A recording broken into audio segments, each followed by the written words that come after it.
Welcome दोस्तों, विशेष ज्ञान के वीडियो सेशन में आपका मैं स्वागत करता हूं। दोस्तों मैं आपके पास फिर से उपस्थित हूं एक नए वीडियो में नए टॉपिक के साथ।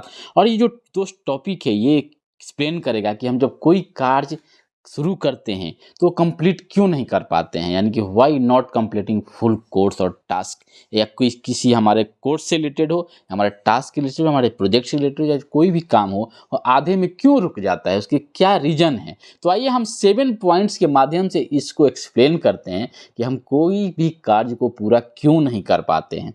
तो दोस्तों ये जो हमारा जो पहला जो पॉइंट है जो एक्सप्लेन करेगा कि क्यों हम कोई भी कोर्स या कोई भी स्किल जो शुरू करते हैं उसको हम कंप्लीट नहीं कर पाते हैं। तो जो फर्स्ट पॉइंट है वो लैक ऑफ मोटिवेशन, यानी कि पहला जो है कि हमारे में मोटिवेशन की कमी होती है। मोटिवेशन का कमी का मतलब क्या है कि अगर आप कोई चीज़ काम शुरू करने से पहले अगर आपका मोटिवेशन आपका नहीं है, आपके इंटरनल नहीं है, तब तक आप उसको कार्य को पूरा नहीं कर पाइएगा। और हमेशा आप मोटिवेट नहीं रहिएगा, हमेशा आप जागरूक नहीं रहिएगा, हमेशा आप एनर्जेटिक नहीं रहिएगा। तो आपको मोटिवेट रहना है, और मोटिवेट रहने के लिए जो पहला जो टेक्निक है या तरीका है, जो चिरंतन सत्य जिसको बोलते हैं, वो है कि आप सेल्फ मोटिवेशन होनी चाहिए। मोटिवेशन आपके खुद के अंदर से आनी चाहिए, तभी आप हमेशा मोटिवेट रहेंगे। तो जो पहला है, आपको मोटिवेशन लेवल को मेंटेन रखना है। सेकेंड है टाइम कंस्ट्रेंट। टाइम कंस्ट्रेंट का मतलब है कि समय की सीमाएं, हमारे पास टाइम का इशू होता है। कोई काम हम शुरू तो करते हैं लेकिन उसको हम टाइम नहीं दे पाते हैं, और टाइम नहीं दे पाते हैं इसका कई रीज़न है, जो मैंने पहले ही एक वीडियो में एक्सप्लेन किया है कि जो हमारा ग्रोथ माइंडसेट है, चाहे कोई भी स्किल सीखने के लिए जो माइंडसेट होना चाहिए उसमें क्या है। तो जब आप कोई भी टास्क शुरू करते हैं, जो कोई भी स्किल सीखना शुरू करते हैं, चाहे कोई आप कोर्स ही ज्वाइन करते हैं, तो उसमें आपको पहले से डिफाइन करना पड़ेगा कि आप इसको टाइम दे पाइएगा कि नहीं। आप इसमें आप अगर समय नहीं दे पाते हैं, समय के हिसाब से नहीं कर पाते हैं, तो इसका कोई मतलब नहीं है। तो टाइम कंस्ट्रेंट ये है कि हम कोई चीज़ शुरू कर देते हैं लेकिन उस हिसाब से हम उसमें टाइम हमारा कमिटमेंट नहीं होता है, टाइम का मैनेजमेंट सही नहीं होता है, हम पूरा अच्छे से टाइम नहीं दे पाते हैं।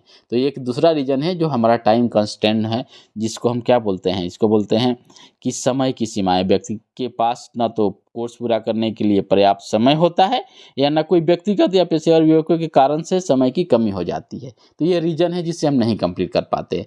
थर्ड है डिफ़िकल्टी लेवल, यानी कि कठिनाई का जो स्तर है, जिसको हम डिफ़िकल्टी लेवल बोलते हैं, ये हमें पता होना चाहिए कि हम कोई भी नया चीज़ शुरू करेंगे, चाहे हम काम करते हैं, उसमें डिफ़िकल्टी लेवल अलग-अलग होती हैं, वो आएँगी, उसकी वो समझना पड़ेगा, उसको जूझना पड़ेगा, उससे हमको उभरना पड़ेगा, उसको अपनी विजय प्राप्त करनी पड़ेगी, तभी जाकर आप आगे बढ़ पाएँगे। तो एक डिफ़िकल्टी लेवल जब आता है तो लोग छोड़ देते हैं, गिव अप कर देते हैं। ये तीसरा रीज़न है कि हम कोई भी चीज़ को क्यों नहीं पूरा कर पाते हैं, क्योंकि डिफ़िकल्टी लेवल तो आएगा, और डिफ़िकल्टी लेवल को आप कंप्लीट नहीं कीजिएगा, उससे भाग जाइएगा, तब आप काम को नहीं कंप्लीट कर पाइएगा, आपका काम अधूरा रह जाएगा।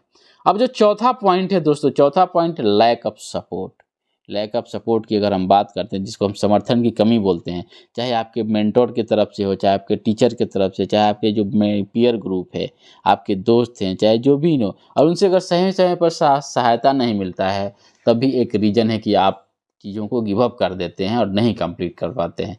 तो जो सपोर्ट सिस्टम है वो भी एक रीज़न है, लेकिन मैं ये नहीं मानता कि सपोर्ट सिस्टम की मैं प्रायोरिटी उतना नहीं देता। आपको पहले से ही पता होना चाहिए कि सपोर्ट्स आपको कहाँ से मिलेगा। अगर आपको सपोर्ट नहीं मिलता है तो उस पर वर्क कीजिए। एक ही सोर्स नहीं होता है सपोर्ट के लिए।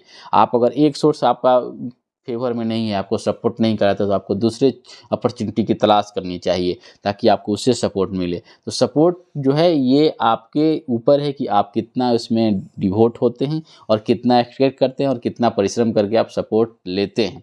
तो ये एक चौथा रीज़न है कि सपोर्ट के बिना भी लोग गिव अप कर देते हैं और कंप्लीट नहीं कर पाते हैं, अपने टास्क को अधूरा छोड़ देते हैं।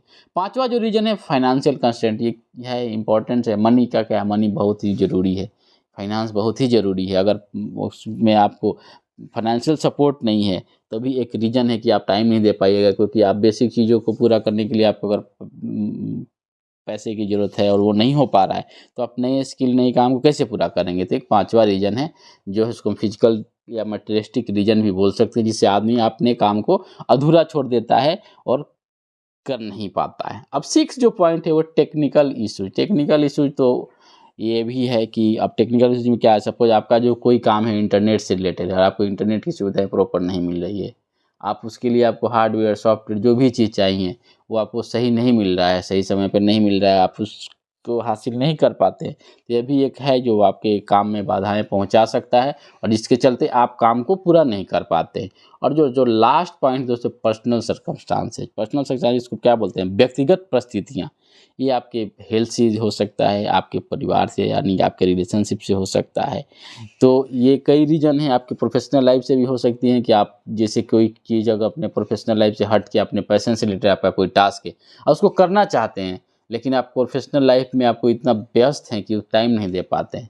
तो ये क्या है, पर्सनल सर्कमस्टांसेस भी हैं, जो व्यक्तिगत परिस्थितियाँ हैं, हर व्यक्ति के लिए अलग-अलग होती हैं, हर का सिनेरियो अलग है। तो दोस्तों, कुल मिला-जुला कर कहने का मतलब ये है कि जब हम कोई भी काम को पूरा नहीं कर पाते हैं, तो हमें बहुत सारी कठिनाइयाँ आती हैं, बहुत सारे जो तथ्य हैं, पहलू हैं, जिसके चलते हमारे हर स्टेप में क्या होगा, हमें रुकावट पैदा होगा। तो उसको कैसे जूझना है, कैसे करना है, ये हमें पहले से थोड़ा-सा माइंडसेट बनाना पड़ेगा। और ये जो मेजर इश्यूज़ हैं, जो आते हैं, जो मैंने एक्सप्लेन किया, जैसे lack of motivation, time constraint, difficulty level, lack of support, financial constraint, technical decision, personal circumstances. इसमें जो इम्पोर्टेंट है वो है आपका मोटिवेशन, उसके बाद डिफ़िकल्टी लेवल और पर्सनल सर्कमस्टांसेस। इसको आपको थोड़ा अच्छे से टैकल करना पड़ेगा, तभी जाकर आप अपने कोई काम को कंप्लीट कर पाइएगा और आपका जो गोल है वहाँ तक पहुँच पाइएगा। तो दोस्तों, अगर हम इस वीडियो को समराइज़ करें तो मैंने यही बताया कि जो हम कोई भी कार्य या कोई भी हो कार्य, किसी तरह के भी कार्य हो सकते हैं, आपके पैशन से रिलेटेड हो सकते हैं, आपके प्रोफेशनल लाइफ से ले सकते हैं, आपके रिलेशनशिप से रिलेटेड हो सकते हैं, आपके पर्सनल इंप्रूवमेंट, स्किल डेवलपमेंट से हो सकते हैं। तो वही कोई भी कार्य जब शुरू करते हैं तो थोड़ा उस पर रिसर्च कीजिए, हर पहलू को ध्यान में रखकर सोचिए और ये पहले से ही माइंडसेट बनाइए कि नहीं, ये चीज़ें आएँगी, हमको अच्छे से डटकर सामना करना पड़ेगा, हमको पीछे नहीं हटना पड़ेगा। तो दोस्तों, मैं आशा करता हूँ कि इस वीडियो के जो पॉइंट्स हैं इसको अपनी लाइफ में अप्लाई कीजिए और एक्शन लीजिए। मैं बार-बार हर वीडियो में यही बोलता हूँ कि जब तक आप एक्शन नहीं लेंगे, स्टार्ट नहीं लेंगे, तब तक कोई चीज़ें कंप्लीट नहीं होंगी। क्योंकि हम सोचते रहते हैं और हम कार्य को शुरू नहीं करते। जो पहला स्टेप है ना, वो है स्टार्ट। किसी भी स्टेज में है, अगर जब तक आप स्टार्ट नहीं कीजिएगा, तब तक आपको चीज़ों को देखने का जो पर्सपेक्टिव है या करने का पर्सपेक्टिव है, वो चेंज नहीं होगा। तो दोस्तों, मिलते हैं हम फिर आपसे नए वीडियो में, नए टॉपिक के साथ। तब तक खुश रहिए, मुस्कुराते रहिए और अपने गोल के प्रति अग्रसर होकर काम कीजिए, ताकि आप अपने गोल को सही समय पर अचीव कर पाएँ। थैंक यू दोस्तों।